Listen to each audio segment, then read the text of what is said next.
Hello, everyone. I'm Dalton Burdett, I'm Nick Aricchio. and we are the Movie Nights. Well, some of If them. you're watching this because you want to hear our uncensored Unfiltered. thoughts and opinions on the world of movies and entertainment, so kick back Relax. and thank you for being part of the conversation.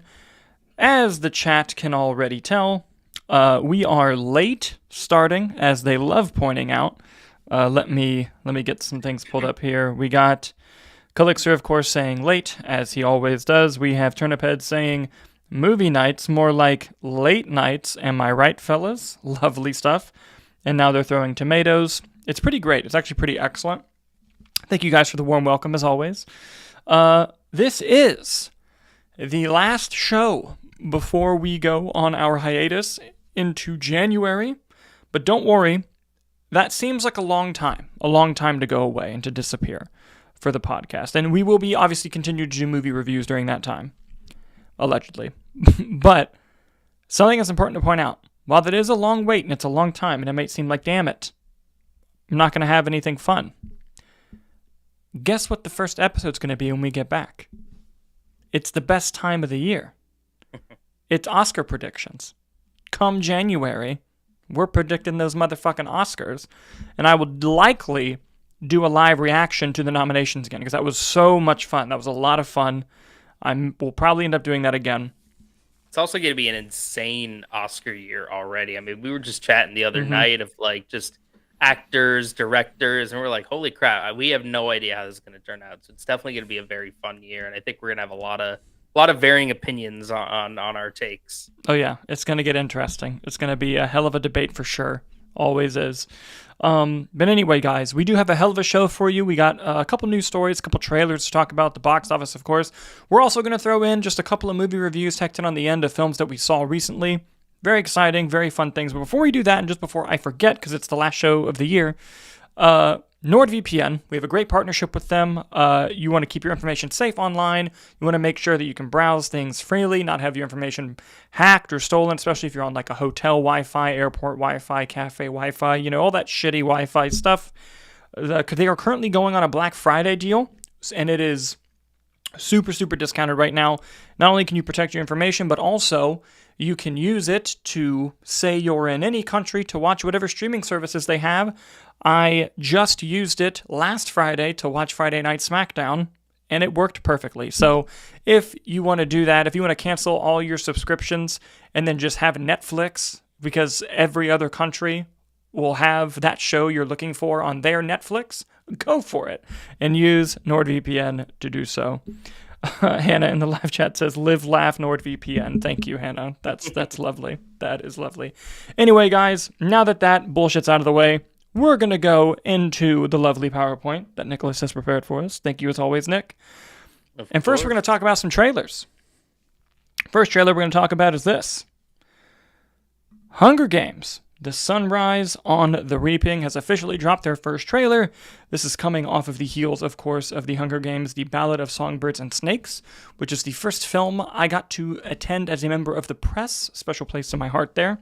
And also, it is based, of course, on the book following up from the new books that Suzanne Collins has written.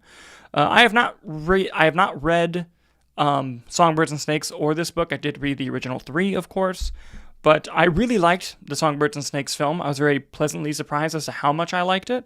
And I gotta say, trailer's pretty fucking dope. I like the trailer a lot. I'm gonna be really honest. I like it a lot. Dude, Glenn Close is unrecognizable, bro. Glenn Close was in the trailer? She's the girl who announces the Hunger Games. That was fucking Glenn Close? I had the exact same reaction that you're having right now. Yes, that's Glenn Close, brother. I'm not making that up. I'm pretty sure. Watch, now I'm full of shit, and we're starting to lash. That is fully Glenn Close.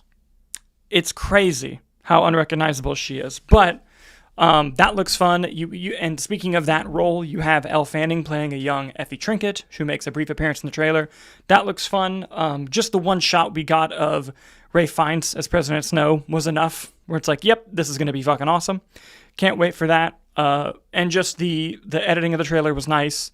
You got one Woody Harrelson voiceover to confirm that this is young Haymitch for the the people not in the know.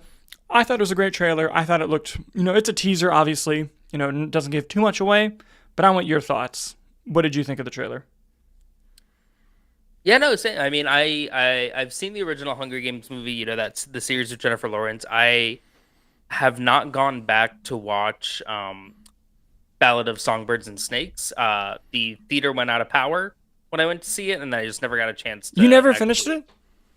No, I only saw the first 20 minutes, and then the power went out, man. and I just never. I wasn't able to get back to the theater, and I just haven't actually sat down to watch it, which I'll probably do before this movie. I mean, this is a movie we've been talking about for a while because it just absolutely has just the most insane cast I've ever seen. I mean, they announced a casting Oscar, and this person is gunning for it, Yeah. And was Kieran Culkin confirmed? Yeah, he's in it. Mm-hmm. He wasn't in the trailer. I was kind of sad No. we didn't get a first look at him. But, I mean, you have talent galore. You have McKenna Grace running around, and she's always great. You Booked and have, busy. like you said, Elle Fanning. Looks like she's just going to be... And she was terrific in Predator Badlands. And I've heard nothing but wonderful things about her performance in Sentimental Value. Yeah. So, I mean, she's also definitely on the rise here, coming out with a ton of stuff. And I thought that the trailer did a great job of just kind of showing, it is a Hunger Games, but it did have this sort of darker. I mean, all the Hunger Games are dark, but I don't know. There was this weird of like, this one feels different. This is an event film. This is Haymitch's Hunger Games. We're going to see how that, how he became who he became. And I think it's going to be very interesting. From what I've heard specifically from that series, this book is a lot like darker, a lot more bleak than some of the other stuff. So I am interested to see how that all plays out. Sam, I love this comment from Turnip Head that says Glenn Ross is in the Hunger Games. Yes. But yeah, no, I think it looks great too. And by the way, speaking of the casting Oscar, going a little bit off topic here, that starts this year. Does it? So we get to predict for the first time in January, we get to predict the best casting. And then when does stunts start? The following year.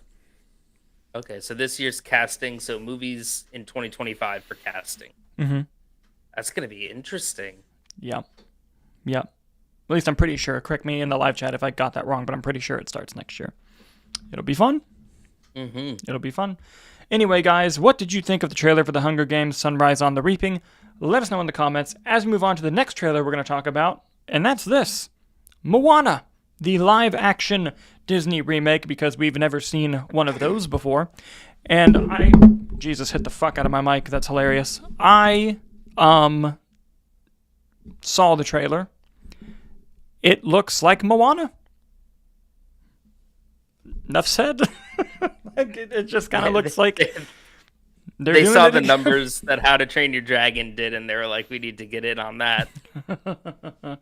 Yeah, I mean, here's the thing, though. I think this movie is going to be a ginormous fucking hit, dude. It's going to make a lot of money. Moana made so much money. The second one wasn't even that good, and it made $1 billion in its sleep, and that was supposed to be a TV show. I will never forget. Never forget that was almost a TV show. That's what I mean. This movie's gonna do gangbusters. I mean, dude, and the first Moana movie, still like now, shows up every year in like the top 10 most streamed movies of the year. Like it just has a staying power, man. And my favorite part about the trailer, I won't lie to you, is the fact that we don't see The Rock's face, because he probably sent an email to Disney that's like, guys, I'm trying to run an Oscar campaign here, and we can't have the voters seeing whatever abomination this is going to look like. So please Meanwhile, hold off. Speaking of that, we'll get to another image with The Rock here in a bit that also contradicts that. Oh yeah. I mean, I thought it was a good trailer. It was exactly the movie, just with human actors running around. I mean, the effects all look very similar, because just it is what it is. The coconut people look cool. Like that sequence, just the scale of that looked really interesting. I am curious, is Alan Tudyk back as Hey Hey? We saw Hey Hey at the end. I need to know that. Where's Alan Tudyk? Is he safe? Alan Tudyk, sorry. And is Jermaine Clement going to come back as, is it Tomatoa? The shiny guy? I can't remember the name. Do you remember the Big Lobster guy? Yeah. I liked him. People shit on that song. I thought it was one of the better ones in the movie. That's going to be my Moana hot take. I'll say it. I don't care. I like Shiny. It's a good song. Good for you. I hope they paid Alan Tudyk to come back because, like, they have all of those vocal recordings in a They file can somewhere, reuse all of it. and I hope he still was like, "You better fucking pay me." I went to Juilliard. I've said it before. I've said it before. One of my favorite behind-the-scenes movie stories and jokes is if you watch behind the scenes of Moana, it shows Alan Tudyk in the booth doing just a bunch of chicken noises, like for an elapsed period of time, and it ends with him looking in the camera saying, "I went to Juilliard." And it's astounding. It's beautiful. It's great. I want to see if he's listed in the cast for. As you do that, Turnip Head brings up the live chat. Also, why did they straighten her hair? The actress already had curly hair. Asking the real questions here. Who knows? Who knows? I'm sure that it'll get asked on the press tour at some point. These press tours always tend to be very interesting. Before that, she said there should be a 20-year minimum before a live action is allowed. I don't hate that. How long was How to Train Your Dragon? That was, the first one was 2010, so that was, 15 years? Okay, yeah, I like 20. I think in 5 years from now, I would have been a little bit more excited for a live action How to Train Your Dragon. Really don't like that 2010 was 15 years ago, I gotta say.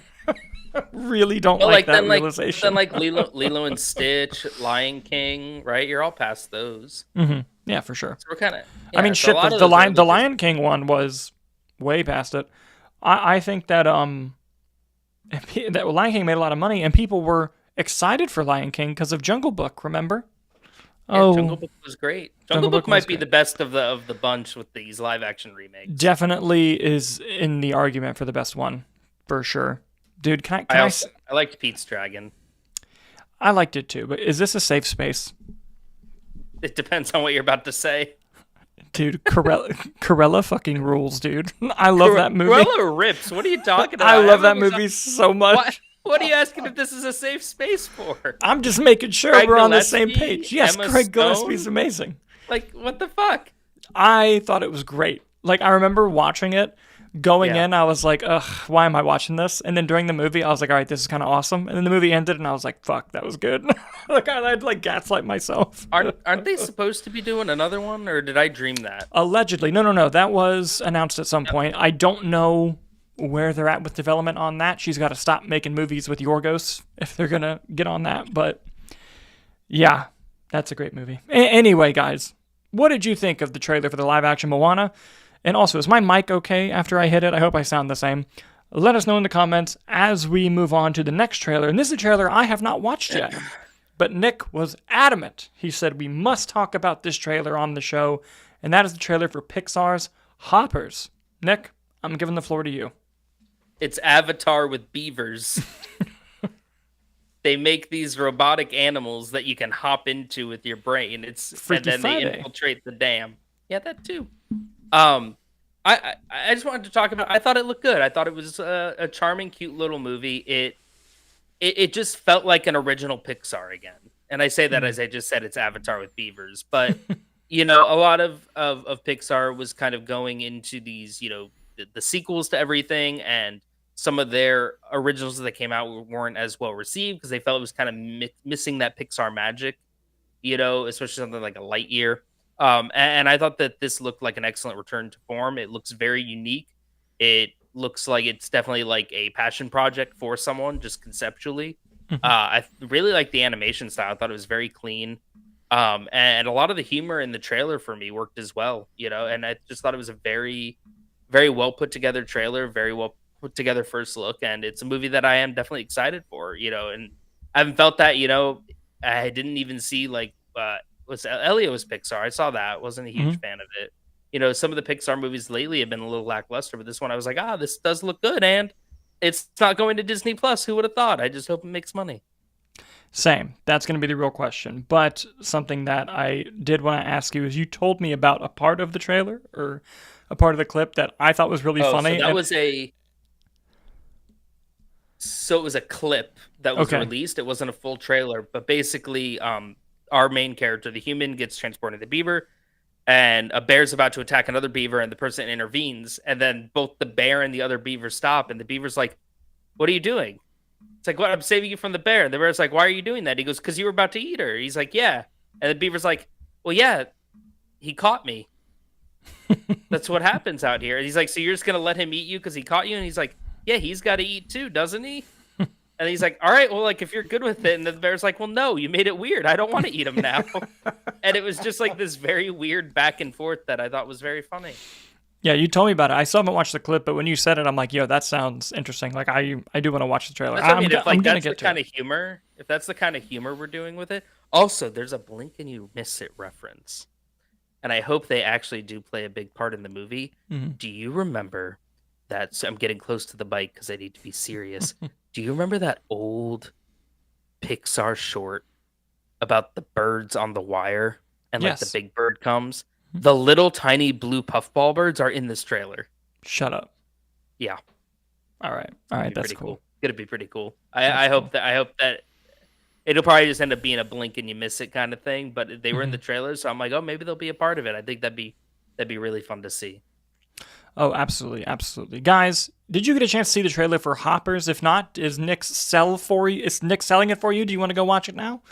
Let us know in the comments as we move on to some first look images here.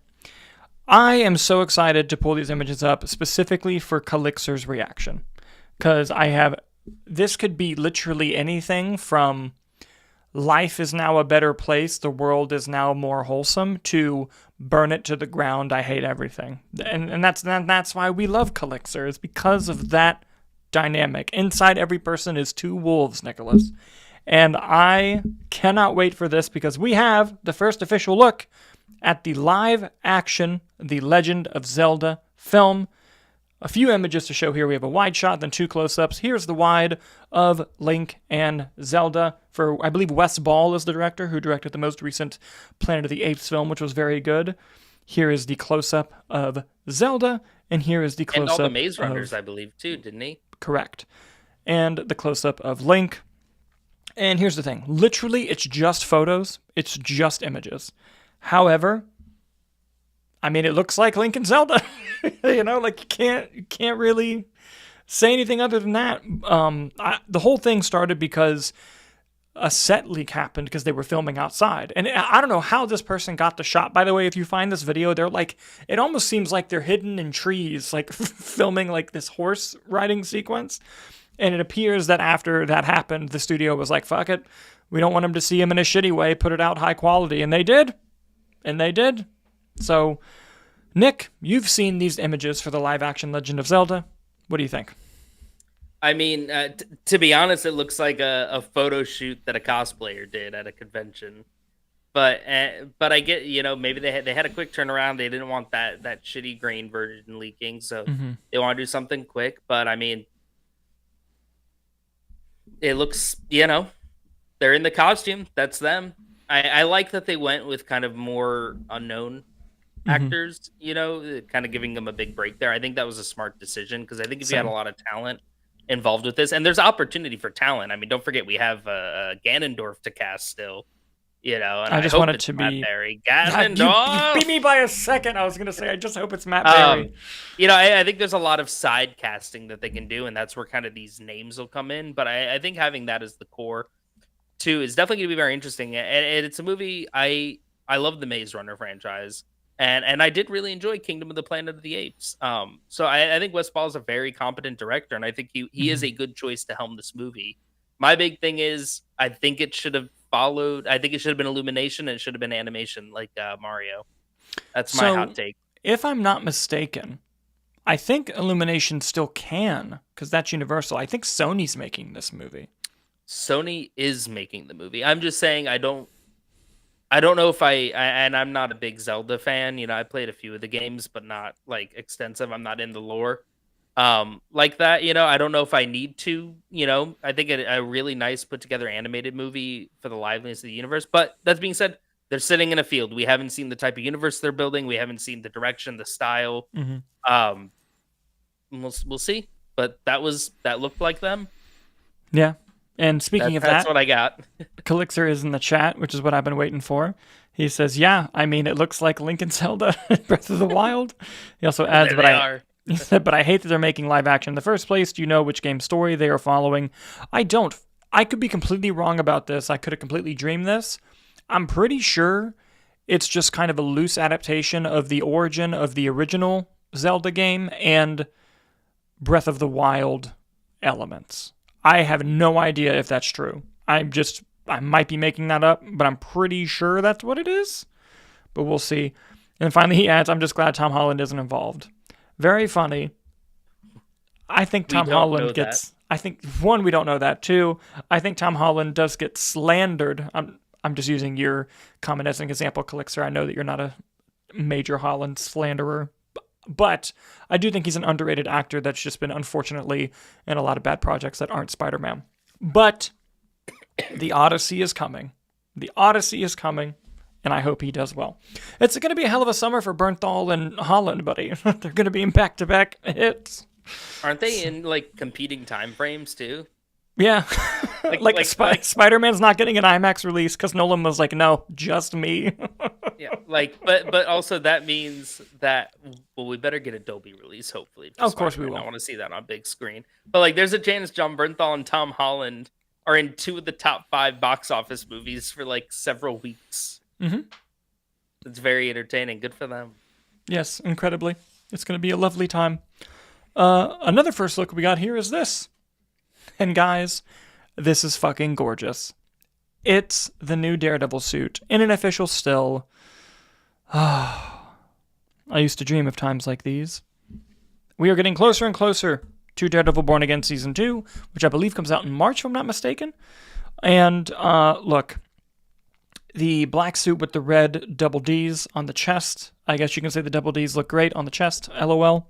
But I think that, first of all, the idea of the red bleeding through the black is awesome, because if you've seen the set photos, oh my goodness. But it looks like they're taking from a storyline. God, the name of the storyline is fucking leaving my brain right now. But there's a storyline where they have like a secret thing in water, and he's by water in this image. And people are obviously fans are putting together like, oh, are they going to be adapting that part of the storyline since all the heroes are kind of underground?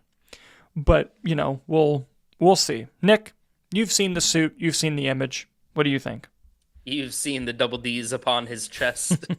Yeah. Yeah, I mean, we've gotten glimpses of it from set photos that we've shared before, but to like actually see a high resolution image is just like, it's exciting. It reminds me like, oh man, we're gonna have to start promoting this. And what's insane to me, just from a streaming perspective, because historically streamers hate to market shit, that we're in November and we're getting first look images for a series in March. Yeah. And doesn't Punisher come out before then, or is it after? So that's up for debate now, because in that Empire magazine that still image comes from, Yeah. one of the producers says that Bernthal's not in Daredevil, which fascinates the hell out of me. I don't know if it's true, and they're trying to set up like he surprise comes in, because if he's not in it, then it has to come out before, I think. Then who's his army? Yeah. Like, if he's not in it, then the Punisher special has to come out before, because then you're leading from that post-credit scene to the net. Like, you can't show Punisher in a cage. Spoilers. You can't show Punisher in a cage. A post-credit scene of him breaking out of the cage. With and Swordsman. then just, wasn't Swordsman there too? He was there too. And then you just don't address it in the next season unless you have the Punisher project come out in between seasons. So I feel like it has to come before at this point, or he is in it and the producer is, pulling our chain. But yeah. Regardless, I'm excited for it. And I think it'd be insane if Punisher came before and we're getting first looks for Daredevil. So like Marvel knows and Disney knows that they have something big on their hands. They know that Daredevil's a very viable property, and they're going to market the shit out of it, especially due to the fact that you have Jessica Jones returning in this confirmed. Mm-hmm. You have all this hype around, everyone loves to see Kingpin, what he's up to. Everyone's excited to, the rest of the Defenders have been on social media teasing their return, So like, I think they're going to start really trying to build this into a very big hype moment for the platform. You're trying to get me going on our last show about the Defenders, Nick. That's a dangerous thing to do. It's a dangerous thing to do. If I see Finn Jones Iron Fist. if I see Finn Jones' Iron Fist, I'm gonna lose my shit. No, but what's it called, dude? If Punisher comes before Wonder Man's in January, that would mean Punisher would be in February, and then Daredevil will be in March. There's no way. Happy Valentine's Day. Here's a Punisher special. Oh, that would be crazy. That would be crazy. Well, it's got to happen before Brand New Day, right? Mm-hmm. So it's either coming out in January, February, or April or May. Or June. There's no way it's June. I wonder, depending on when it happens or if it happens, and we could talk more about this at a later topic, if another person could potentially be appearing in the Punisher special to set up other things. But we can discuss that when we start theorizing. Okay. Interesting. You know what my dream scenario is? This isn't happening, by the way, but I just want to say it before we move on. Dream scenario is Marvel execs, like they did with the original footage shot for Born Again. They're like, oh, this is trash. We need to do something about it. If they watch the Punisher 45-minute special and they go, fuck, you think you can put 45 more minutes together and make a 90-minute movie out of this? Oh, I wish they would do it. Give me theatrical Punisher. Again, it's been too long. Well, I wonder if that's what this appearance in Spider-Man is kind of building up to. Is maybe they got something in their back pocket for Punisher, and they're like, I think we need to see if he's a viable property for like actual theatrical release. It'd be interesting. I don't mind Punisher being PG-13 if he's in a Spider-Man movie, but there's no way they could do Punisher PG-13 movie now, especially after you just brought him back on Born Again and he did some of the most fucking violent shit I've ever seen on TV. Guys, if you haven't watched Daredevil Born Again, my lord, does Frank Castle do some violent shit on that show? So does Kingpin, man. Dude, Kingpin, there's a moment with Kingpin in Daredevil Born Again that's so fucking violent. It's the first time, because people were always like, Disney's not going to let them do whatever, blah, blah, blah. I'm like, they're going to be fine. Disney's going to let them do it. The moment with Kingpin, and if you've seen it, you know what I'm talking about, was so fucking violent that even I was like, I can't believe that Disney let them do that. Like, I was very, very surprised. They had to cut away from all of the action in Moon Knight. Yeah. Yeah, exactly. Cowards. Anyway, guys, you've seen the image of Daredevil. What are you excited? What do you think's coming up from that season? Let us know in the comments as we move on to our next image. And Nick, this one's for you. It's an image from the next Jumanji film, which is official. And you can see The Rock there in all of his glory, but not imposed on a weird CGI, possibly AI body like it's going to be with Moana. Nick, here's another thing. I think that's going to be the most disturbing part, is The Rock with long curly hair. That's why they're not showing it, because that's just going to become a meme instantly. Yep. Nick, before we talk about the image itself, there's one thing that I want to put in this conversation and get your thoughts on it. I agree. I already know where you're going with it. I'm on your side entirely. I'm going to pose it as a question to you instead. I'm going to tee you up. All right. How do you feel about people calling it Jumanji 3? It pisses me the fuck off. This is Jumanji 4. Damn there right. There have been 4 Jumanji movies. They have referenced canonically events from the original Jumanji with Robin Williams. This is the 4th Jumanji movie. Gets me going. I feel the same way. It's the little things like that really anger me, and I don't know why. Dude. This is the 4th Jumanji. It's Jumanji 4. I'm with you. I'm so with you. When we get to the Wicked review, we have to talk about it. Don't even get me started. You know exactly what I'm talking about. We'll get there. We'll get there. Started on that. But what do you think of the image? Are you excited? You know, I like both of these movies with this new group here. You know, it was great to get Jack Black. You know, it was a great kind of comeback resurgence at the start of Jack Black. Karen Gillan's fantastic. I've loved her since Doctor Who. Mm-hmm. You know, Kevin Hart is funny in them. People give Kevin Hart a lot of shit. he's very funny in these movies, and The Rock is The Rock, but I think he kind of gets into the self-referential. We've lost Nick. The Rock has sniped him from existence. No! Bring him back. You're What back, happened? buddy. I got booted. I got too excited about Jumanji. Oh, he did it! He said Jungle Cruise. I just read a comment from someone and they said Jungle Cruise, so it threw me off there. The Rock gets a little self-referential, and they have a great supporting cast. There's a lot of fun characters and actors in it. And the movies are they're fun to me. I don't know. That's all I got. Listen, I've never seen him. I've only seen the original Jumanji with Robin Williams. I gotta watch these. You haven't seen the new ones? No. Nope. I do. I do think you would enjoy them. They are a good time. I've heard that. I've heard that they're really fun. Also, Calixer brings up, Nick's right, let's boycott it. I just want to see the Twitter. Nick, you start a Twitter page that's like, it's called Jumanji 4. I'm just going to, on my own personal Twitter, whenever I see it, I'm just going to quote tweet and just say Jumanji 4 with an asterisk.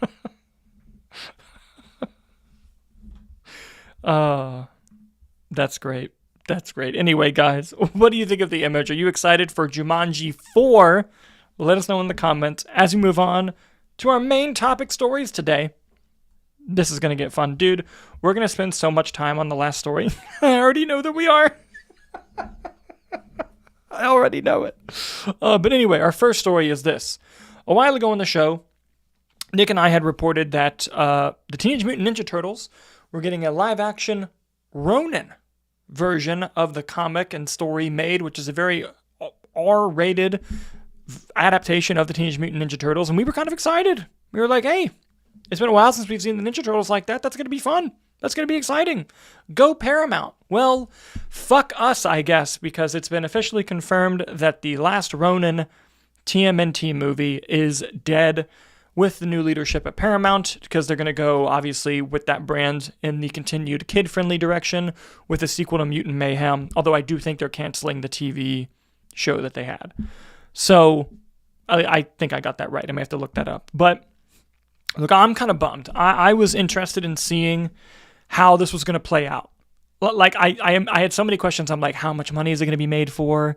Is it going to make its money back? Are there going to be angry parents who take their kids and leave 5 minutes in because someone gets their fucking head cut off? Like, I love when that shit happens. So it's like, how is it going to turn out? So I am a little bit disappointed that it's not happening. But with the new leadership at Paramount, I can't necessarily say it's a horrible decision, because they want to keep the brand a certain way for TMNT. It already has continued success as the more kid-friendly version.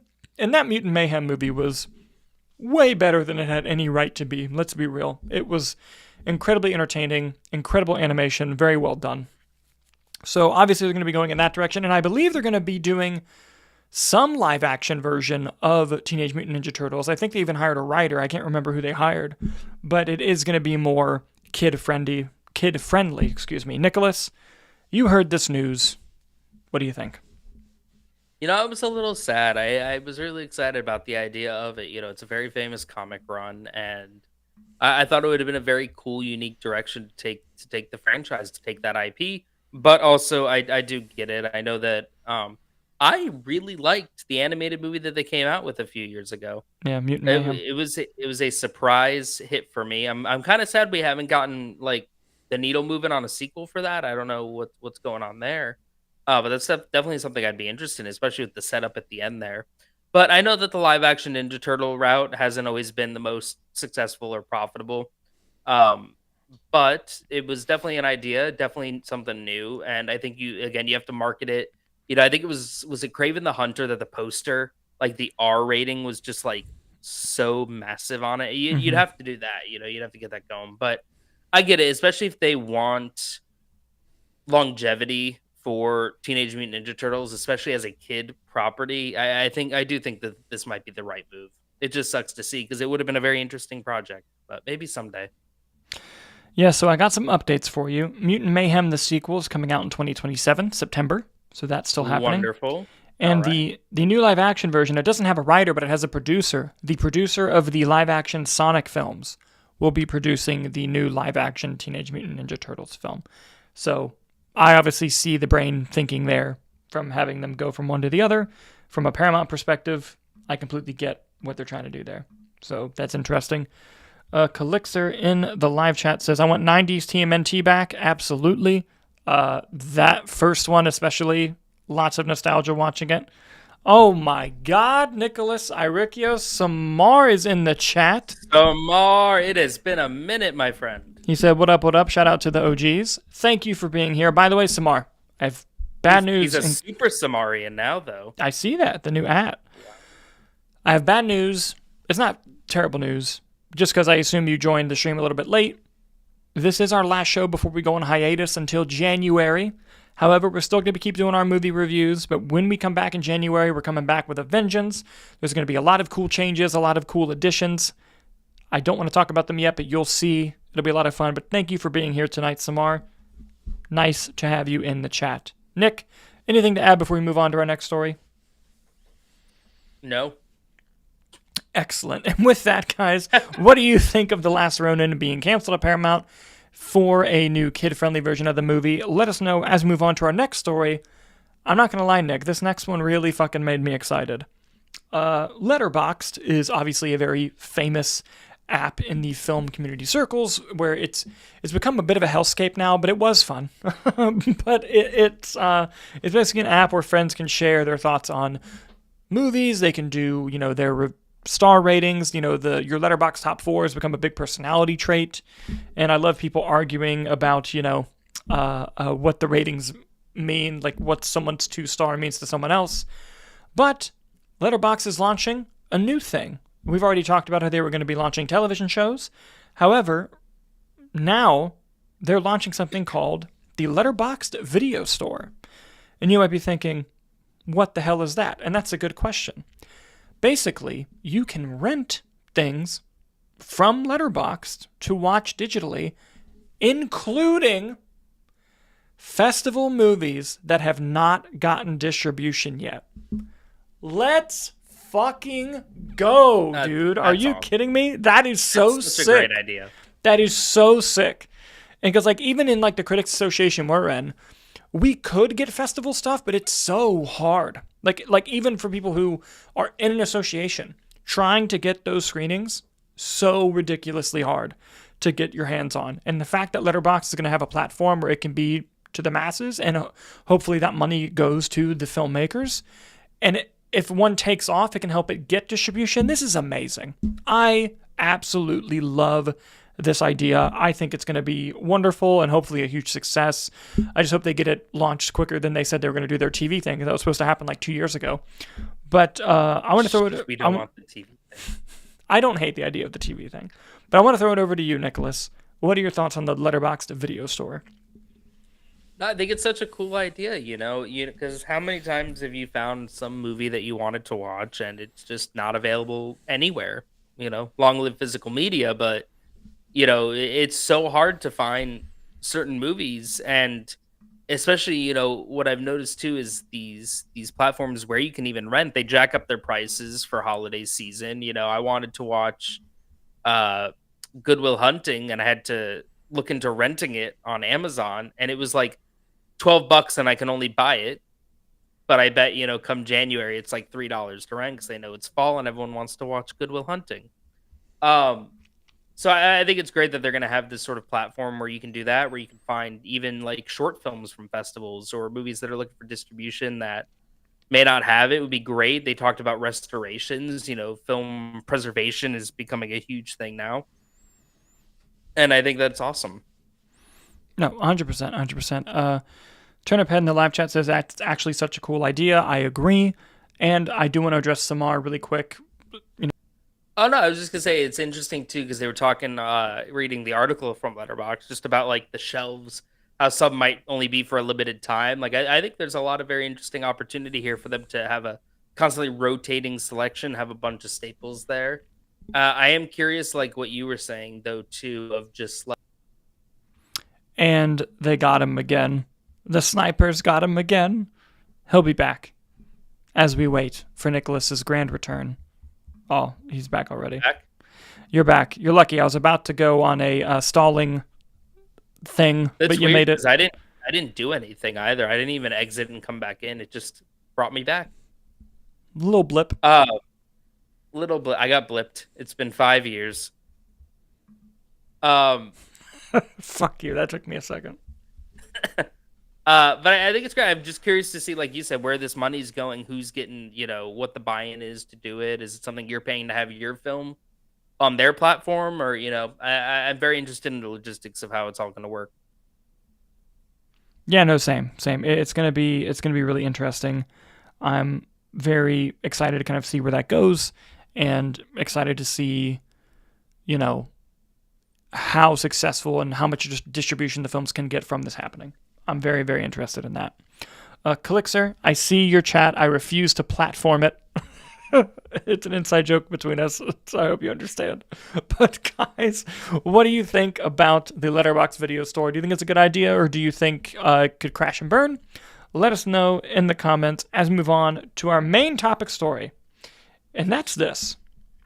Nick, you and I love when a major trade, whether it be Deadline, Hollywood Reporter, Variety, buries the lead on a story for no fucking reason at all. It's always big fan. We're big fans of that. Big fans. So when you see this headline on Deadline that says Breaking Baz, Stranger Things star Sadie Sink will make London West End stage debut in Romeo and Juliet with Hamlet's Noah Jupe for director Robert Icke, however you say it. You're like, oh, good for Sadie Sink. She's going on the West End stage debut, Romeo and Juliet. That's very cool. What does the article drop randomly at the very end of the paragraph? Let's find out, shall we? It says this. Sadie Sink is going to be in Spider-Man Brand New Day, which is scheduled to open on July 31st. There has been much speculation about the role that Sink has in the Spider-Man film, and frankly, I do not know the answer, but I do know that she'll join the cast of the next Avengers picture that shoots here in London later in 2026. What? That can't just drop that. That's been reported nowhere. Nowhere else. And on top of that, shooting later in London 2026, that's Secret Wars. That's the movie after Doomsday. Now, what we do want to point out is several trades have reported before this article that Doomsday reshoots are going to be happening, I believe, in March and April, and then Secret Wars starts shooting in the summer. So, could it be Doomsday reshoots where they sneak her in because Tom Holland can't be in it or whatever because she's from the Spider-Man movie? Sure. This does not seem to suggest that. It's saying the next Avengers movie that shoots, and that movie is Secret Wars, which begs the question, Nicholas. It begs the question, who the fuck is Sadie Sink playing? Which we've already been asking from Spider-Man Brand New Day. We made a whole episode of our show talking about who Sadie Sink will be playing. You had rumors early on from Jeff Snyder that it could be a Jean Grey type of role, which now that she's in Secret Wars, holy fuck, if that was right early, that's crazy. But, you have all of these things going on, and I have a theory of who she's playing. But before I get into it, Nick, I want to offer it to you first. Oh, man. One, what do you think of this news? Two, who do you think she's playing? See, this is a tough one. And one of the theories was that she was going to be kind of this sidekick assistant to the Punisher. Mm-hmm. Unless John Bernthal's showing up in this in like a substantial role, I think the fact that hadn't broke kind of, I don't see why they would bring in the Punisher's assistant for Secret Wars, Mm-hmm. So I'm kind of have started to move away from that theory. And I really am leaning toward they're just kind of making her a classmate. Of Spider-Man's? Yeah, just new friend in the group, Ned and MJ maybe don't remember who he is. Maybe he gets with them. And I think that the Sadie Sink character, and maybe it'll be a name from the comics that we recognize, maybe it's a young Felicity Hardy, something along those lines, or just, whatever just Spider-Man's new friend, his ally, the one who's kind of roped in with things. because technically speaking, Ned was in Infinity War. Yeah, You know, that's true. and I think it could just be that, like, oh, and she's going to be there, and wherever we find Spider-Man for his appearance in Secret Wars, the Sadie Sink character will just be in that sequence before he runs off to nothing. Hey, that's a perfectly sound theory, and it's probably the real one. But It's why probably what's waste really Sadie happening. Sink that much coming off of Stranger Things? That's my only like thing in the back of my head. It was like, I feel like you want to lock her down for something big. Speaking of locking her down for something big, my theory. Who is rumored heavily to be in Avengers Doomsday that's not confirmed? In the Spider-Man lore, Yes. that would be Tobey Maguire's Peter Parker. Correct. Hey. We also don't think that Tom Holland is in Doomsday just because of the filming schedules and because of everything else that's been going on. Like, Tom Holland might actually not be in the movie, but he might have a big part in Secret Wars. Mm-hmm. How do you connect the two stories?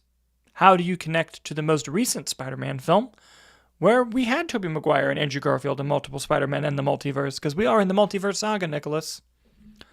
What if, somehow, some way, somewhere, somebody from that universe, Tobey's universe, came to the 616, or came with Tobey but couldn't make it back for whatever reason, whatever story reason you can come up with, professional $1 million writers?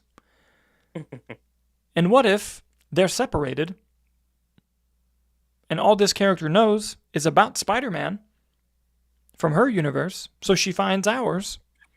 They have to work together because her dad is dealing with something on the other world, fighting Doctor Doom. Her dad being Tobey Maguire and Sadie Sink being Mayday Parker from Tobey Maguire's universe. Ooh. I don't hate that. My thing is, and this happens with just about every single Spider-Man movie, specifically with Tom Holland. Mm-hmm. What the fuck is going on in this original movie? If you're going to tell me that we have Michael Mando's Scorpion, we have Tombstone, we have an unlisted female villain, TBD, I think, is still out there in the rumor sphere. We have John Bernthal's The Punisher. We have Mark Ruffalo's Hulk. What is going on with this movie that now we have a multiversal daughter of another Spider-Man? What is this story that they are crafting? What is this narrative? And let's not forget, there's a fucking tank rolling around, because that's all we got. And you know Punisher's in that tank. Oh, you know it. But you know Punisher's in that tank. And I can't wait. Oh, and also there was that rumor that came out that there was a sequence with Spider-Man fighting ninjas. Is the fucking Hand in this too? Who are these ninjas that he's fighting? What's going on? By the way, I thought about that. High fighting the Hand. Dude, it's directed by Dustin Daniel Cretton. He's probably fighting the 10 Rings. Even more so, what's going on with these 10 rings? You know, like, it's just, I hope that this movie just ends up being instead of not one narrative story, I hope it's like 3 different like segments of like, you're gonna watch like the worst fucking year of this guy's life, where he's got to deal with all this stuff, you know. So I am curious. I do like Mayday more than just random classmate. But something I do think we need to talk about, because you know we put it on the thumbnail, it's in the title. We got to talk about the possibility. Is there any way, shape, or form that Sadie Sink is playing Jean Grey in this movie and also Avengers Secret Wars? I would love it so much. if they soft launch X-Men in a Spider-Man movie by being like, by the way, this is Jean Grey, what a baller fucking move. I just want to throw that out there, that would be a baller fucking move. And I don't think it's impossible. Especially her being announced as part of Secret Wars. Now it's much more possible than it was. Because why else would you launch in Spider-Man? Because You have to remember, go back a little bit here. Marvel, when they were in their heyday, when they were in their peak, were very, very specific on what characters they wanted to launch in certain movies, right? Black Panther and their version of Spider-Man were both introduced in Captain America Civil War, a movie that had every Avenger in it, a sequel to their best reviewed film in Winter Soldier. And they're like, all right, we're worried about Black Panther making money. We don't know how successful it could be. You also had a bunch of racist studio executives at the time, like all right, Ike Perlmutter and all that shit. They're like, all right, how do we play it safe here and make sure that our audience knows who this character is? So when we launch it and we take that risk, we at least have built in that everyone who came to see that last movie knows who this character is. You put Black Panther in Civil War. They did the same with Spider-Man because they needed the entire world to know that there's a new Spider-Man and he's in the Avengers fighting each other movie. Like, it's the same strategy. They used to do it all the time, and that's just the biggest example. You can go through several examples. Hawkeye was introduced in Thor. So when you see him in Avengers, you don't completely not know who that is, even though most people didn't even know that was him in the Thor movie. You know, you have Black Widow, Iron Man 2. Put them in the sequel to the biggest hit of the summer in 2008. Let's make sure we know who this character is. There's several examples that you can keep going on and on about it. But they want to relaunch the X-Men. They want to relaunch an X-Men in a year where we're going to see the old X-Men. Quite the risk to take. So how do you make it so that the audience sees somebody who they're familiar with in the public eye playing a character in what's going to be one of the biggest fucking movies of the summer in Spider-Man Brand New Day, and make sure that the audience knows when we launch X-Men, it's the person you saw in the big event movie of last summer. That tracks. That it's somebody important, you know? I think it's possible. I don't think it's likely because the world isn't that cool. You know, like the world's not that cool to put Jean Grey in the Spider-Man movie. But I do think it could be Jean Grey. Your thoughts? I mean, I think it would definitely be an interesting take, especially if you have a Jean Grey who's just kind of like discovering her powers, you know? And maybe that's something too that plays into like all the disaster stuff we're seeing is, you know, maybe that's Jean Grey not being able to control her powers. You know, maybe that's him trying to deal with the fallout, and maybe that's how you could tie in. You know, maybe somehow Professor Hulk knows Professor X, and that's how Hulk comes into play, is connecting those bridges. You know? Dude, I fucking love that idea. I love that Bruce Banner knows Charles Xavier. So, you know, that could be something. It does then lead to your question of what the fuck have the X-Men been doing the entire MCU, you know? So would it be cool? Yes. Would I think Sadie Sink be a great lead to like be a member of the X-Men in the MCU? Yes. Part of me still thinks just the new friend. You know, I think I would go new friend is my number one theory. I want to go Mayday Parker number 2, and I'll throw a Jean Grey in third. It would be sick. I think if she is Mayday Parker, by the way, I think it's revealed at the end of the movie. She goes by MP the entire time. No, but like I think like you know how like when Homecoming was coming out, it was like Zendaya was Michelle and all the marketing. And then in the movie, she's like, oh, my friends call me MJ. And we're like, oh, it's MJ. Cool. I think they're going to do something like that, but like a lot more dramatic. But like I could see like she gets introduced in the movie. She knows everything about Peter. She knows everything. And he's like, that's fucking weird. But like when his life is falling to shit and everything's falling apart, there's multiversal shit happening. There's a prison break. There's a scorpion. There's ninjas. And this person knows everything. He's like, maybe you can fucking help me. You seem to know what's going on. And like you get something going on. And then eventually, at the end of the movie, when there's a quiet moment, maybe there's an exchange of like, all right, I'll help you, but at the end of this, you got to help me. And he's like, fine. And they do the whole thing. And she's like, all right, I need your help. I can't find my father. And he's like, oh, well, I mean, I'm sure you can call the NYPD or something to find your father. And she goes, no, no, no. We're not from this universe. I believe he came here before. I was tracking him. He never came home or some crazy shit. I can't find him. And he's like, well, what do you mean? Like, do you have a picture? And she turns a photo, and it's Toby, Kirsten, and her. That would be a pretty fucking sick reveal. I'm just saying. Mayday has powers, right? Yeah. Yeah. I don't think that's the way to do it with the reveal. I think you give that to the audience early on, and I think you even give that in a trailer. And I think the route is she's stuck there for some reason, whatever be it. And I think you play into the comedy of the two-hander of she is now partnered with a multiversal variant of her father who's the same age as her. Like, Yeah. I think there's humor more so in that.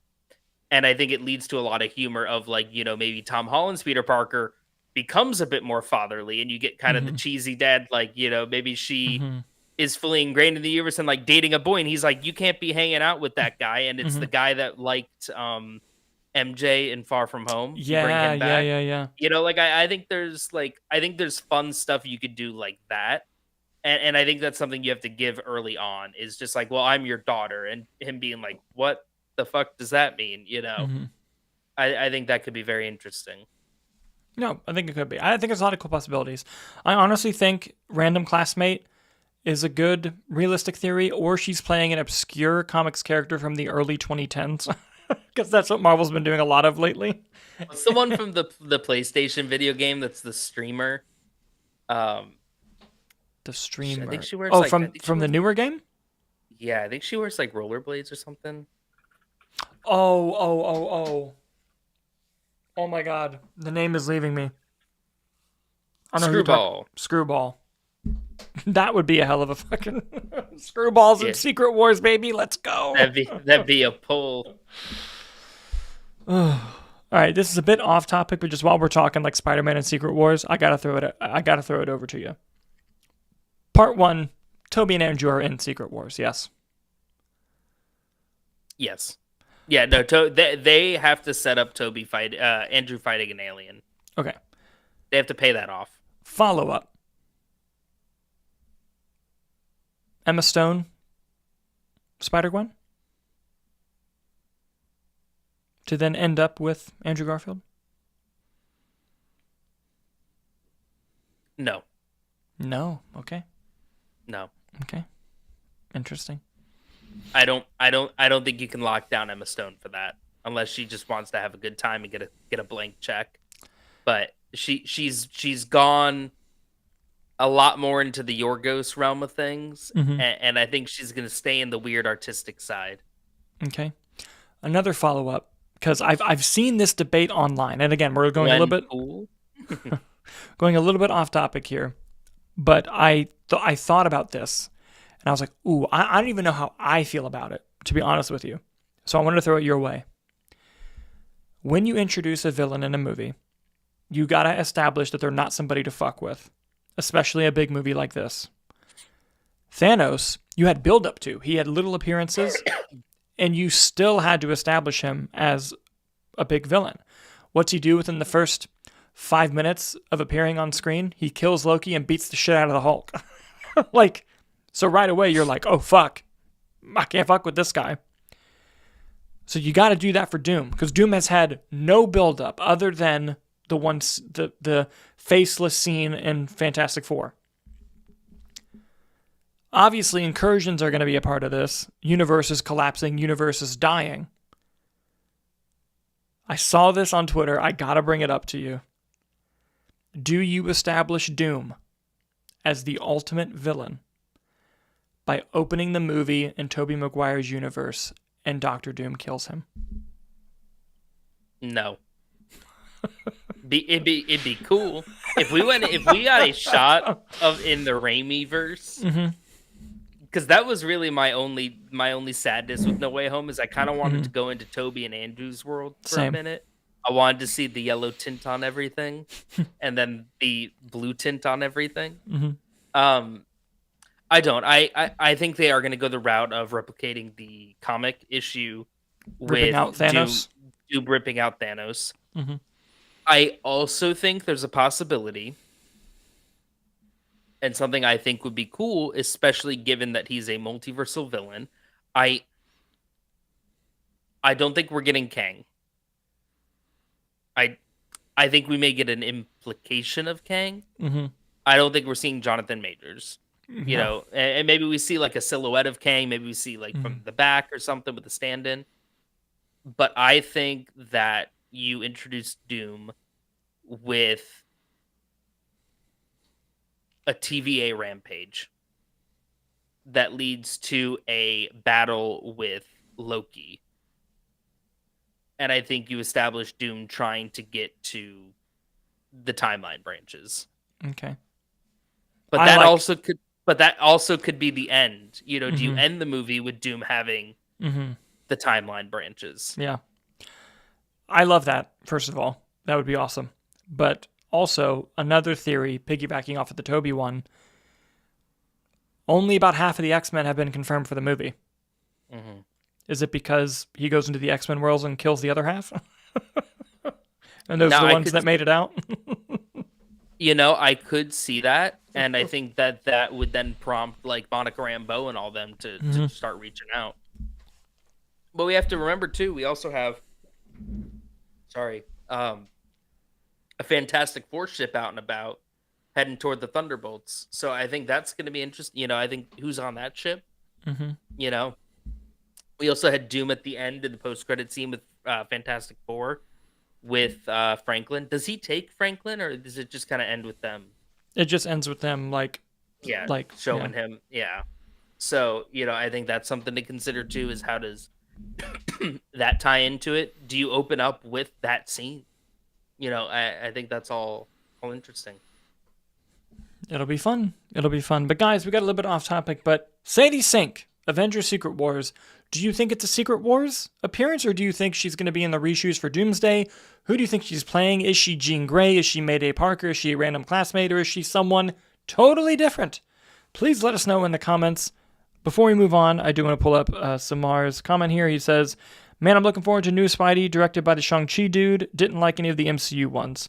I like the MCU Spider-Man movies, but I am with you in that I am so excited for the Shang-Chi director, Dustin Daniel Cretton, to make a Spider-Man movie. Like, when they announced him, I was like, oh, fuck yeah.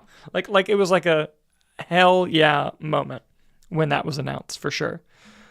Now we're going to move on to the B-roll, ladies and gentlemen. I'm not going to bury the lead. Fucking there's a Labubu movie coming out. That's all I have to say about that. Did you want to add anything? Nope. Sony is making it. I don't remember if the article said if it was like a live action or animated or hybrid, but Sony is making a Labubu movie. It was only time, and that's where we're at with life. And I think that if Sony's making it, and they're making Anaconda this year, maybe Which it's I'm about psyched for. I'll be honest. I am too. Maybe the movie is about parents trying to get a Labubu, and if that's it, I'm more about it. That would be that. If it's not, I'm gonna be upset. Right? That'd be a great Christmas time. Let's do. Oh my God! Hold on. I'm gonna pull a Christmas movie out. It's been Jingle All the Way. Okay. You remember that with Schwarzenegger? Yep. And he's be pretty good. Be pretty good. But you gotta. What do you tie the PG-13? I would love it if it was an R-rated comedy, but I think if you're using the IP of a Labubu, you're gonna want the kids in the seats. Yeah, probably. Yeah. Any hoozle. Moving on. I don't remember the story, so I'm going to try to guess. I believe there are 3 other actors who are confirmed for Jumanji 4 as well. Correct. Okay. They are Nick Jonas, Danny DeVito, and the werewolf from What We Do in the Shadows, whose name I forget.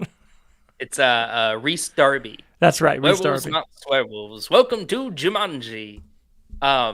He was also the lead on the Taika Waititi show, the pirate one.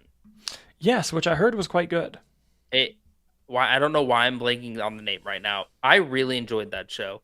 It was Our flag means death. Our flag means death. Very funny show. He's just a great addition. Every time he pops up in something, he's always just so funny. Werewolves, not swearwolves is just an instantly classic line. And Nick Jonas was good he came in Jumanji 2, I believe. He was like another character you could play as. I think he was like a pilot or something. And Mhm. Danny DeVito was one of the characters, granddads who get sucked into the game. You get The Rock doing a Danny DeVito impression for a little bit, which was not great. But then you get Aquafina doing Danny DeVito, and she crushes it. I know it's a fun thing to hate on Aquafina, what you talking about, but I'll tell you what, her performance in The Farewell is absolutely incredible. Thank you. And in terms of comedy, her in Jumanji was pretty good. I liked her, and when she was doing Danny, it was very funny. Every time someone brings up Aquafina, I have to be that guy that's like, have you seen her in The Farewell? She's unbelievable in The Farewell. Calixer's even in the live chat agreeing she's amazing in The Farewell. Yes. Yes, she is. And I'll say it, she was good in Renfield. Fuck y'all. I like There's Renfield. no she has not been confirmed for Jumanji, and I don't think she's also been confirmed for any of the Avengers either. Let's not forget she's in Shang-Chi? Shang-Chi, Maybe she'll be in Brand New Day too. Fuck it. Amazing. Amazing. Anyway, guys, with the B-roll down, it's now time for the box office. The box office. I don't remember if we did predictions last week or not. I wasn't here, so I don't know if you did or not. Neither do I. Because Anywho. I'm a narcissist and don't watch the show unless I'm on it. Actually, I listen to everything but the box office, to be entirely honest with you. That is a travesty. Going into the top 5 here. Well, I already knew the answer, so I clicked off. This is why our retention rate is shit. I'm going to keep interrupting you right before you start. Now You See Me, Now You Don't came in first, making $21 million in its opening weekend. The Running Man came in second, making $16 million in its opening weekend. Predator Badlands came in third, dropping 68%, which is very not good, in its second weekend, making $12.7 million. Regretting You came in fourth, dropping 44% in its fourth week to making $3.7 million. And Black Phone 2 dropped 49% to make $2.6 million in its fifth week. Keeper in its opening weekend, the new Oscar Perkins film, made $2.5 million, coming in sixth. Now, let's dive into it a little bit more. Now You See Me, Now You Don't now has $69 million worldwide on a budget of 90, so it's just under the production budget right now. We'll have to see how it does throughout the Thanksgiving season here. The Running Man now has $32 million worldwide on a budget of 110. Ouch. 0.3 times the budget. You really hate to see that. Predator Badlands has made $140 million worldwide on a budget of 105, so it's about 1.3 times that production budget. We'll have to see if it can get theatrical profitability. That 68% drop is a hell of a hit. Of course, there's a lot of the wicked of it all, so which is going to make all the money this weekend. So that is a thing, but, I do hope that this movie makes money. Regretting You now has $83 million worldwide. Dude, this movie has been staying in the top 5 and has slowly become a hit. The Colleen Hoover adaptation. $83 million worldwide. I don't have a budget here, but I believe it was around $35 million. So it's probably already at theatrical profitability at this point. And then you have Black Phone 2, $129 million worldwide on a budget of 30, 4.3 times the production budget. That is how you make a hit, everyone. And Keeper, $3 million worldwide. No budget listed here, but I'm sure the budget was relatively low. We'll have to see how that does in terms of profitability. Nick, any comments on the box office before we move on to our movie reviews? Oh man, where to begin? Very excited to catch Now You See Me, Now You Don't soon. I love that franchise. Very sad to hear about The Running Man.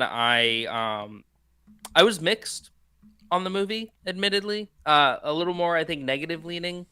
I think a lot of my negativity stemmed from disappointment with the Edgar Wright of it all. Mm-hmm. Um, but to be saying, and what's interesting about it is Edgar Wright movies have never really been big box office numbers. They're not box office movies. But you had Glenn Powell, who we have been touting for a long time as one of the few like movie stars left where it doesn't matter what he's attached to, people want to go see it. And this just did not work. And it's very interesting to see. And it's also based on an existing a Stephen King adaptation, which I think this is like the fourth or fifth this year. And based on a remake of a popular cheesy bad movie from the 80s 90s with Arnold Schwarzenegger. So I don't know if maybe that tainted the legacy of it. I was very shocked with the numbers coming off of Glenn Powell, to be honest with you. Yeah.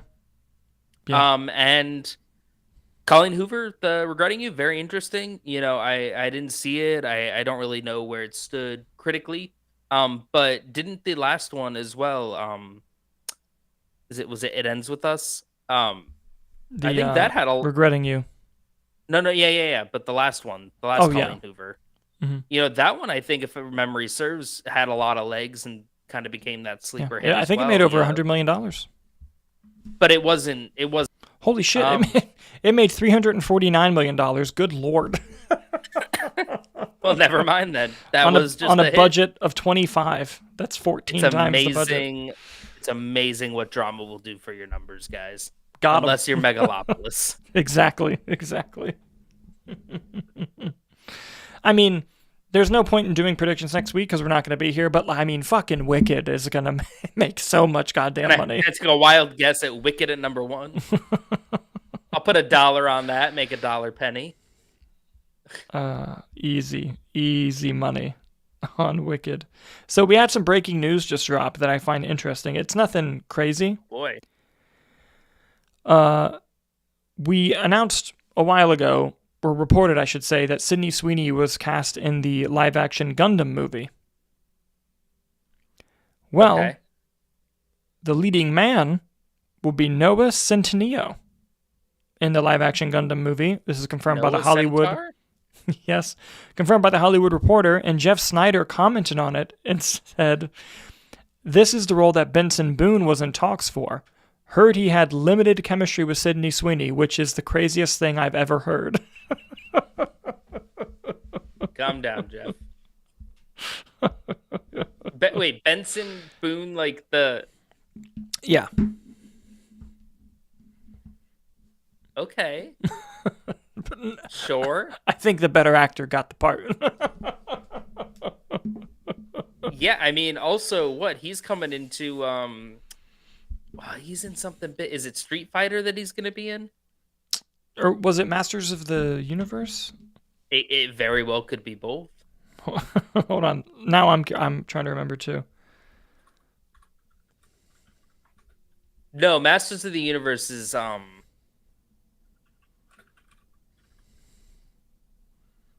Yeah, he's gonna be Ken in Street Fighter. That's what it was. Yes, you're right. Who is Master of the Universe cast? The Masters of the Universe cast is... It's Nicholas Galitzine. That's right. That's right. Is. And Jared Leto as Skeletor. Oh, hold on. They have added a very interesting cat. Have you seen an quick side tangent? Have you seen an update on the Masters of the Universe cast? No. All right, so you have Nicholas Galitzine. You have Camila Mendez from Riverdale. Mm-hmm. You have Jared Leto Skeletor. You have Allison Brie. And then, according to Wikipedia, you have Idris Elba, Morena Baccarin, Sashir Jamada, and Kristen Wiig. Oh. Go on. Interesting for sure. I wonder if I'm going to confirm with IMDb right quick. Mm-hmm. I'll be damned. Morena Baccarin is the sorceress. Idris Elba is Man at Arms. Kristen Wiig is the voice of Roboto. Alison Brie is Evil Lynn. Evil Alison Brie. Jared Leto is Skeletor. I love that. I love that so much, I'll be honest to you. I'm sorry, God, I'm it's laughing. and it's directed by Travis Knight. Fuck Yes, yeah. we love Fuck Travis yeah. Knight. Sorry, what one laughed? What got you laughing? Jared Leto? No, just he said evil Alison Brie and then just moved on. It's a lot to process. Anyway, guys, this is off the fucking rails, but we do have two movie reviews we want to do with you right now. These are movies that we saw recently and that we want to obviously chat about for the show. One we saw a while ago, even though it came out on Netflix just recently, and that is Guillermo del Toro's Frankenstein. Frankenstein, Nick and I were fortunate enough to see this movie in a theater, which unfortunately for most of the world did not get a chance to because it's a Netflix release. I am so sad for the people who did not get to see this movie in a movie theater because that's where it deserved to be seen, as you can tell when you watch the movie. Not bearing the lead, I really, really liked the film. I thought it was quite good. I think that, obviously, Guillermo del Toro, it looks beautiful. The set design is insane. Every dollar is on the screen. He tells stories of, tortured souls who look like creatures very, very well. It's kind of his MO. And adapting the Frankenstein story, which from what I understand is a lot more faithful to the Mary Shelley book than a lot of other adaptations are. I've never read it, but it's what I've heard from people. I think that performance-wise, Oscar Isaac does an amazing job as Victor Frankenstein. I think Jacob Elordi knocks it out of the park as the creature. Mia Goth does really well in the dual roles that she has. I also want to shout out David Bradley, who plays a friend to the creature. That's all I'll say. But David Bradley obviously plays, is it Filch or Finch in the Harry Potter movies, but he also played the role of the first Doctor in Doctor Who, obviously because the original actor had passed away, but he played William Hartnell, who played the first Doctor in An Adventure in Space and Time, and then he played the actual role in the show and does a great job. He's a great actor, and he's also amazing in the film. In terms of negatives, the only real negatives I have is that the film feels a little bit long, and I think it's split into two parts. And I think that they could have trimmed a lot of part one and added more to part two, in my opinion. And I also am just not a fan of you can have the most beautiful, wonderful movie around it, as this movie is, but the trope of people who have fight on sight, fight to the death beef, stopping to look at a third party and say, well, let me tell you how I think it happened, does annoy me. Disagree. Love it every time. Sit down and let me tell you my tale of woe. So eat that shit up every time. Are you kidding me? But other than that, like a lot of Guillermo del Toro movies with me personally, I like every Guillermo del Toro movie. I watch the first time I watch it, and then I think about it, and I go, fuck, that movie's really good. I'm still thinking about it. Like, the next day, I'm like, damn, I'm still thinking about this movie. And then I watch it again, and I love it even more, and I watch it again, and I love it even more. That's my relationship with all of his films that I've seen of his, and I definitely feel that way about this film. It's really well done, really well made, and just a beautiful story told by a great filmmaker. Nick, what did you think of Frankenstein? Yeah, I echo a lot of your sentiments, except for the narrative structure. I always love that. When I tell you I locked in when the creature comes in and says, he told you his tale, let me tell you mine. I went, oh, here we fucking go. Run it back.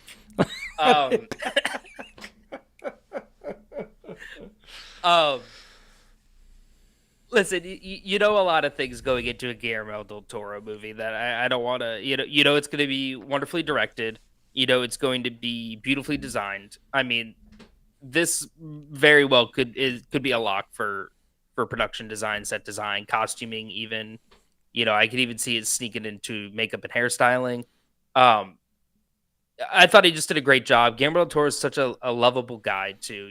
I loved watching the interview runs for all this. Him saying "fuck AI," Yeah. and a lot of people started posting screenshots from the movie saying like, "Oh man, I would love this as like a painting or like a picture." And Guillermo del Toro keeps retweeting. He's like, "We did that. You have it. You just did it." And I was like, "Hell yeah, the cinematography is so good." He's like, "It might as well be a painting, man. Like you can hang that on the wall, good to go." Um, and it is true. A lot of the cinematography is beautiful.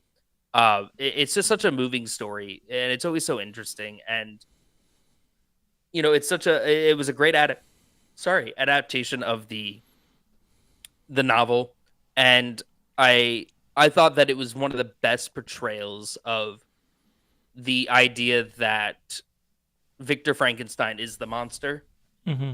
I thought that came across the best out of all the adaptations that I've seen personally. And I've said it for a while now, too. Jacob Elordi is a terrific actor, and I'm glad that he finally had something like this to be able to showcase that, because it really is. It's a very demanding role. It's a very tricky role. There's a lot of balance you have to go on. You have the superhuman strength and the superhero kind of shots that you had in the beginning, but the whole sequence, when his sequence starts, that tenderness, that good naturedness, that infancy, toddler like view of the world. I thought he just did a terrific job with it. It was a movie that, I really enjoyed it walking out of the theater. And just the more I've thought about it, the more I've seen discourse going on online about it, all positive discourse, but it just made me like, yeah, damn, that was good, wasn't it? It's just like one of Hmm. those, you're like, damn, that was good. Yeah. And the only negative I have to give to Jacob Elordi, and it's not his fault, is with all the beautiful creature design and makeup and all that, like he still looked hot. And like he was from Prometheus. Yes, he looked like an engineer. Yes, he did. But yeah, I think no, I go ahead. Oh, I think my favorite part though was there's a gorgeous shot of the creature at like kind of sunrise or sunset on the horizon. It's beautiful, and my favorite part was leaning over to Dalton and referencing David Lynch in The Fablemans when he goes, Mhm. "If the horizon's up, it's interesting. If the horizon's down, it's interesting. If it's in the middle, it's boring." And I just kind of leaned over to Dalton and smacked his chest and said, "Boring." It was a great pull. It was a great pull. The last thing I'll add is you just mentioned like the press tour with Guillermo del Toro. I love that he is a collector of like props and little like toys and trinkets. And throughout the press tour, people have made little things for this movie, like little Frankenstein like trinkets or toys or props. And the genuine joy on Guillermo del Toro's face whenever someone brings him a new one, like he's so happy. He's like, "Oh my god, yes!" And he like grabs it, and he like you can tell he actually like loves getting them. And I just He found just that wakes up so in the morning just happy already and yeah. excited, and he's like, "I'm just gonna go spread joy in the world," and I love him for it. Yes, Also, absolutely. also, I want to use this time to just quickly platform. Nightmare Alley is a very underrated hit of his. That's all I'll say. That could be a whole other video, but no Speaking the one talks truth. about how good Nightmare Alley is. Speaking the truth, Nicholas. Yes, absolutely. Absolutely. But guys, what did you think of Guillermo del Toro's Frankenstein, now streaming on Netflix? And did you get a chance to see it in the theater like us? If so, tell us about your experience. Let us know in the comments as we move on to our next movie review. And this next movie review is the big movie that's coming out this weekend. And that movie, Sisu 2. huh? Sisu 2 Road to Revenge. Yeah, dude, I can't fucking wait to watch season 2. Sorry, I derailed your intro there, but I just had to get a Sisu 2 shout out in there. No, it's okay. It's okay. That's for the live viewers. It's okay.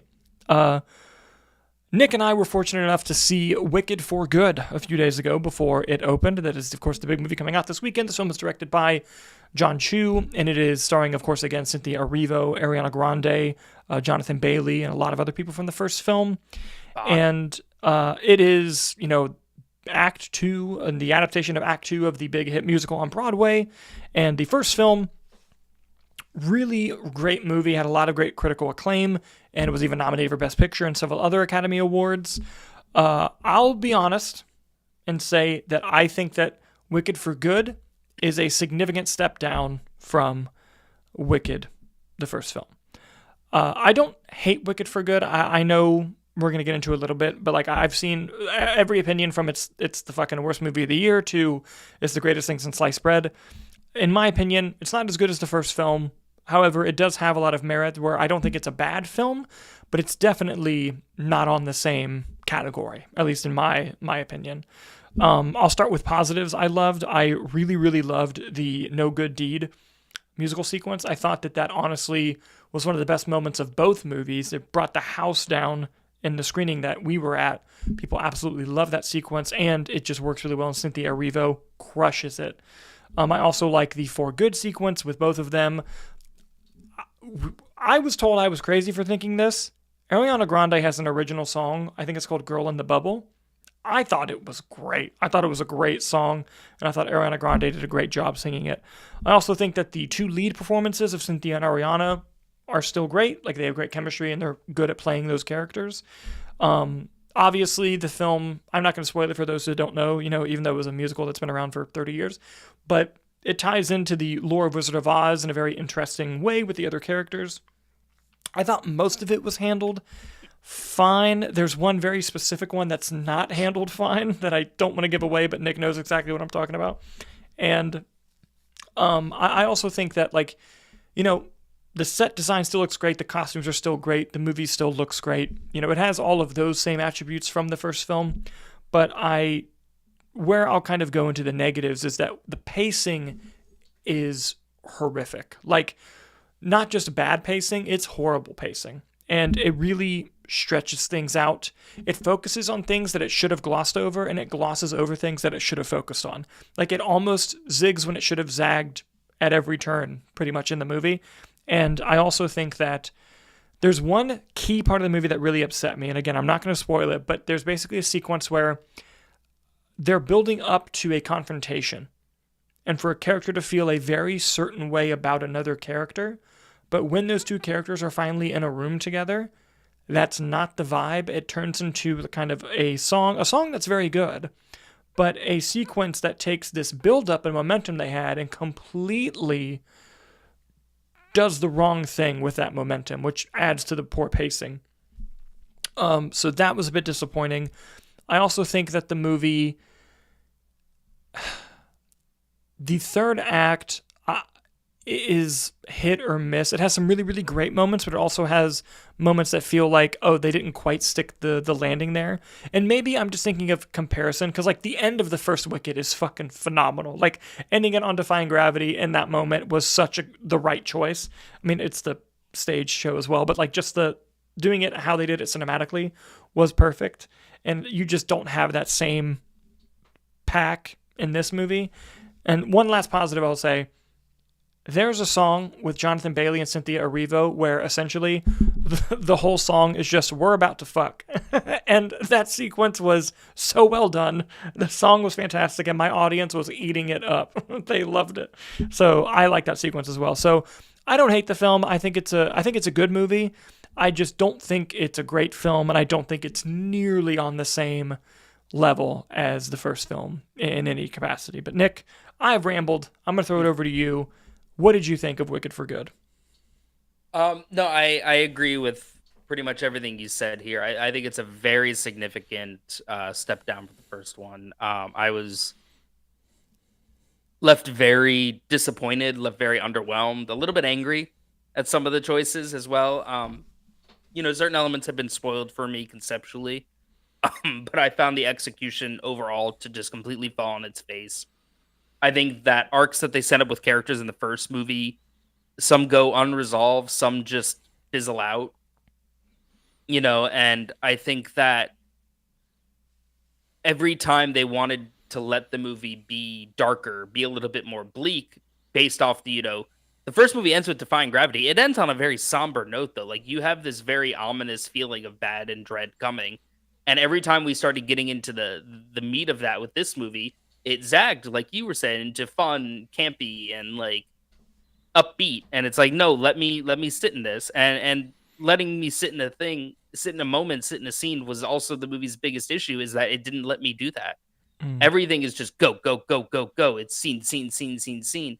no scene I would say or sequence is longer than like 2 or 3 minutes. Let me sit with these characters. Let me follow them on journey. Let me know everyone's in a very different state in this movie, and everyone's doing very different things. It's a very heavy thematic movie if you start thinking of like your government message, your propaganda, your news. Those are very interesting topics, and to put that in the world of the Wizard of Oz is such an interesting take. Let me sit with that. Let's explore those themes more. And I think there are certain repercussions on the first movie that do pay off well with certain characters, certain reveals, but then certain things go wasted or thrown to the side. And the sets were all very gorgeous. A lot of the costuming was great. I think some of the creative choices, design wise, when it came to tie-ins to the Wizard of Oz, I thought were kind of odd to me, Mm-hmm. if not a little bit comedic. And I think that kind of took me out of a lot of very key moments. And there's a lot of convenience that happens, I found as well. There's a great thing with film Chekhov's gun, right? If you show a gun, you have to fire it in the third act, because you can't just have someone pull out a gun out of nowhere that wasn't established before. And I felt like there was a lot of that in this movie where it's like, oh, this is here now. Okay, Mm-hmm. sure. Also they kind of made Elphaba a superhero, which was an interesting choice. She had a lot of hero shots in it. That was kind of a lot, but in terms of just positives, I Cynthia Erivo and Ariana Grande's voices just continue to go unmatched. They really do. For Good, I've never seen the stage play. I thought For Good, the For Good sequence was great. I thought Cynthia Erivo crushed No Good Deed, and I agree with you. I really liked the Ariana Grande song, Thank you. and both our girlfriends who are huge fans of the musicals thought we were crazy, and I was like, that might have been one of the better ones in the movie. Um, that being said, the Cynthia Erivo original song was okay. Mm-hmm. I thought it was kind of placed oddly, and I think that was a lot of it too. Was a lot of the movie was just placed oddly. Yeah. And I know that it's the stage play has been around for 30 years, like you said, 20 years, whatever be it. It seems to be a consensus that the second act has always been a little bit more lackluster than the first. In terms of the songwriting, in terms of the pacing, in terms of the story and the resolution. So it's interesting to me now that, and it's also a lot shorter. It's significantly shorter than Act One, from what I understand. And Mm-hmm. now they're expanding it to its own movie. You would think that they would try to resolve some of those issues or criticisms that they have, but it seems like the consensus is that a lot of those criticisms still say, which is disappointing, because I thought the first one was great. It's this huge hit, huge phenomenon, and so it's sad to see something like that just come out with a part two that just completely fell on its face for me. No, and I definitely see what you're saying. I honestly think, I mean, look, money wise, brilliant choice to split the movie in half, but quality wise, I think you could have easily made a 3 hour, 15-minute version of one movie that would have been fucking awesome. Like, really fucking awesome. But then the question remains is, but are there still the issues with the second act? Yeah. But I mean, if you were doing it as one film, I think you could get rid of a lot of those issues. And it is disappointing that they obviously didn't feel improved on it. But again, I don't think I personally don't think it's a bad movie. It's just not at all the quality of the previous movie. Like it almost just like, oh, like what happened? Like what happened here on the second half? I I want to lean toward it not being a good movie. Hmm. I also do want to kind of see it a second time, Yeah, now that because you've seen it, to like, yeah. I've seen it. Maybe I wrote a different movie in my head and I'm letting expectation get in the way. I think Hmm. there's still going to be a lot of issues. Don't get me wrong. But I kind of do want to give it another shot in terms of reframing my mind within the context of what I know is coming, and see how it is on a round two. I know a few people are seeing it a second time, so I am curious their thoughts on it as well. If people that hated it, I think, are seeing it. Thanksgiving, the holiday Yeah. coming up, they're with family that want to go see it. So I'm curious if knowing what you're going into does improve the experience. And again, maybe you wrote something different in your head, like I did, and maybe that just is the issue. But I'm disappointed to say I was not a big fan of this one. I mean, listen, I got tickets to see it again on Monday, so I'll let you know how I feel about it the second time. But also, I do want to, before we go, I do want to give you the floor here and talk about the title cards of both movies. The floor is completely open to you. Okay, so Dune had the decency to market their movie as Dune, and then when you go in to go see Dune, the title card says Dune Part 1. And you're like, that's kind of baller. Good on you. And now we can start marketing as Dune Part 2. Well, you had Wicked Part 1. Or sorry, it was just Wicked. You get into the theater and the title card says Wicked Part 1. And I audibly went, fuck yeah. 'Cause I love shit like that. And then they start coming out and they say, it's not Wicked Part 2. It's Wicked for Good. And so I'm thinking, all right, well, maybe that's the marketing name. That's what's going to be on your letterbox, your IMDb, everything like that. And I'm like, I hope for the love of God, though, that title card pops up and we see Wicked Part 2, because that would just be rad. Like that's what they need to do. And spoiler alert, it said Wicked for Good, and it pissed me the fuck off. I've never seen it lost the star. It lost the star. I've never seen someone immediately lock in and then immediately get pissed. Like, because it's real. Wicked pops up, and then you're waiting for the subtitle. And I locked in and went, and I leaned back. Maybe that's what ruined my experience. Maybe I just. No, I will say It also did it, because I remember It ends and it says It Chapter 1, and then what came out? It Chapter 2. So yeah. Baller. We need more. We need more just part 1s, part 2s, or just 1s and 2s. Mm-hmm. I want more of that. Spider-Man 1, 2, 3, Amazing Spider-Man 1 and 2, and then we get to fucking Spider-Man Homecoming, Far From Home, No Way Home, and Brand New Date. Just give me Spectacular Spider-Man 1, 2, and 3. Let's just call it a day here. Start putting numbers back in titles. You gotta love the simplicity. You gotta love it. But guys, have you seen Wicked for Good? If so, what did you think about it? Please let us know in the comments down below. Are you like me, where you think it's a good movie, but not a great movie? Are you like Nick, where you're like, I am really just kind of mostly blah and vague and bland on the movie? Or did you think it was fucking incredible, or did you think it was a piece of shit? Let us know in the comments. And guys, that will wrap up the final Movie Nights Roundtable of 2025. Like I said, there's going to be a lot of changes coming next year, but they're all good. They're all good changes. And it's going to be fun. It's going to be fun. In due time, they'll be announced. I'm sure we'll do a cheeky little video when we're going to come back. I always love doing that. And it'll be interesting. It'll be interesting. Nick, I remember, I was doing the podcast since like 2018, but when we started doing it, I remember being in my old apartment in my office with my comic book wall, I remember vividly doing the spoiler review for Spider-Man No Way Home in 2021. Like, I vividly remember shooting that. No Way Home? Yeah. No Way Home was 2021? Yeah. No. It was December of 2021. Son of a bitch. Yeah. Goddamn world. Yeah. That doesn't. No shit. That doesn't seem right. I don't like that at all. I hated that. Way to end on a sad note. No, listen, you can go back and watch it too. You had short hair. I had skinniness. It was a whole thing. But anyway, guys, thank you as always for being great, for being here live. Thank you for coming later in the comments.